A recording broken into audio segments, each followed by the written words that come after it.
Seguramente todos ustedes ya han escuchado que un suelo nunca debería quedarse desnudo y que sería mejor que siempre estuviera cubierto con mantillo para protegerlo del sol o de la lluvia.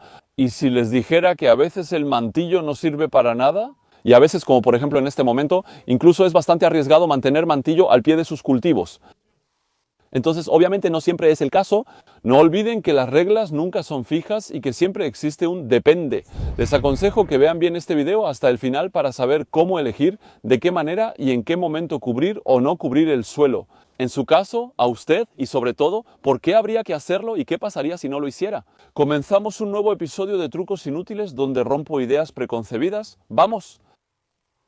Bueno, entonces, ¿por qué deberíamos acolchar siempre el suelo? Eso de entrada, el acolchado siempre se menciona como una protección para el suelo, y eso no es falso, y lo protege principalmente de dos cosas: del sol, que podría secar el suelo y afectar a los seres vivos allí. Y los seres vivos del suelo, la vida del suelo es súper importante para los cultivos. Además, lo protege de la lluvia, que puede formar costras en la superficie de algunos suelos. Eso se llama costra de batancia y afecta la vida del suelo, su respiración y la germinación de algunas semillas. Entonces, tratamos de evitar eso, absolutamente. Ahora, ojo, eso no pasa en todos los tipos de suelos, pasa sobre todo en los suelos con tendencia limosa. Si no conocen su tipo de suelo y textura, les sugiero revisarlo. Un video que ya hice sobre eso, se los dejo por aquí, en el que les explico cómo conocer la textura de su suelo. Bueno, dicho esto, el acolchado tampoco es la única forma de cubrir y proteger el suelo, pero entre todas las formas que existen, el acolchado para mí es realmente la menos interesante. Bueno, entonces, ojo, hay que saber que la palabra acolchado es un término genérico. De alguna manera, se puede acolchar con paja, pero también se puede acolchar con heno. Hojas secas, césped cortado, triturado, desechos verdes, como es el caso aquí, esquilado de oveja. ¿Por qué no usar lona plástica? ¿Sería acolchado plástico?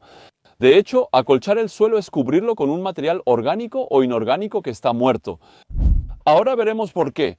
Para mí, el acolchado no siempre es la mejor opción para proteger el suelo y su vida, y después veremos por qué, en este mismo momento, el acolchado incluso representa un riesgo para los cultivos. Cuando decimos que las plantas necesitan un suelo bien vivo y bien estructurado para poder crecer, bueno, para mí eso no es perfectamente exacto, o más bien no es completo, no lo dice todo. En realidad funciona en ambos sentidos. Las plantas requieren un suelo vivo y estructurado para crecer, y el suelo necesita plantas para mantenerse así. Si eso no es lo suficientemente claro, también podría decir que el suelo nunca podrá estar realmente vivo y estructurado si no tiene plantas creciendo sobre él. Las plantas producen azúcares por fotosíntesis y parte se redistribuye al suelo por las raíces. Estos azúcares alimentan bacterias y hongos, que luego sirven de alimento a otros seres vivos.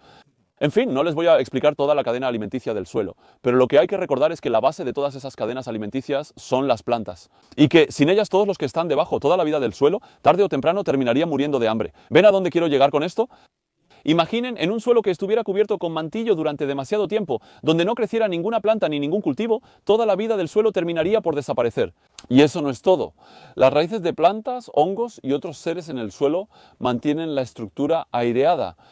Sin plantas el suelo se compactaría y sería más difícil que volviera la vegetación. Bueno, y ahora que sabemos todo eso, podemos imaginar cómo podríamos cubrir el suelo, proteger el suelo de otra manera que no sea con un acolchado. Solo hay que poner plantas vivas ahí. Ahora lo veremos. Durante los periodos en los que no cultivamos verduras en el jardín, podemos sembrar cubiertas vegetales que también se pueden llamar abonos verdes. Estos abonos verdes, por la masa que representan, van a tener un efecto similar al de un acolchado. Van a proteger el suelo del sol y de la lluvia. Pero como se trata de plantas vivas, también van a mantener el suelo bien estructurado y a mantener muy activa la vida que hay en él. En primavera, cuando quieras sembrar, solo tengo que segarlas y dejarlas en el suelo. Entonces, servirán durante un tiempo como acolchado fresco, que se va a descomponer lentamente y que además va a nutrir el siguiente cultivo. Esa es una forma de usar abonos verdes, hay varias maneras de hacerlo.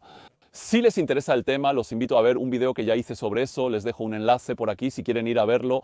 Bueno, y ahora vamos a ver otro problema que puede ocurrir cuando se acolcha mucho el jardín y un problema que seguramente muchos de ustedes están viviendo en este momento. Entonces, no sé muy bien qué clima hace por donde viven estos días, pero ni les cuento cómo está por acá. Me costó mucho trabajo grabar este video, teniendo que hacer malabares entre los pequeños periodos de lluvia. Llueve constantemente y en pocos días ya cayeron más de 100 milímetros. Los periodos de lluvia, aunque breves, son cuando más ataques de babosas y caracoles tenemos. Estos bichos son adorables, pero sobre todo muy voraces y golosos. Plantas tiernas como frijoles, calabazas y pepinos jóvenes, etc. Y si normalmente son más bien nocturnas, es en ese momento cuando van a atacar nuestras plantas. Bueno, los periodos que permanecen lluviosos y húmedos durante varios días van a salir de noche, de día, todo el tiempo. Y entonces es realmente ahí cuando tenemos grandes daños. Entonces, en su opinión, ¿qué pasará si durante un periodo lluvioso tiene babosas en su jardín, en una zona cubierta de paja, que por cierto les ofrece excelentes refugios para esconderse y en la que no crece nada más que sus cultivos? Pues bien, van a comer lo único que tendrán a su alcance, es decir, sus cultivos. ¿Y desde cuándo las babosas tienen dientes? Van a comer solo lo que puedan llevarse a la rádula, es decir, sus cultivos. Entonces, la solución también sería tener abonos verdes cultivados en sus zonas de cultivo. Si siegan los abonos verdes antes de cultivar, como mencioné, los abonos verdes se descomponen lentamente y estos vegetales frescos serán buena fuente de alimento para las babosas. Y también comerán eso, quizá principalmente, y menos sus cultivos, que estarán algo protegidos. Pero si no tienen abonos verdes en sus áreas de cultivo, otra solución podría ser simplemente, al menos, retirar el acolchado de sus zonas de cultivo.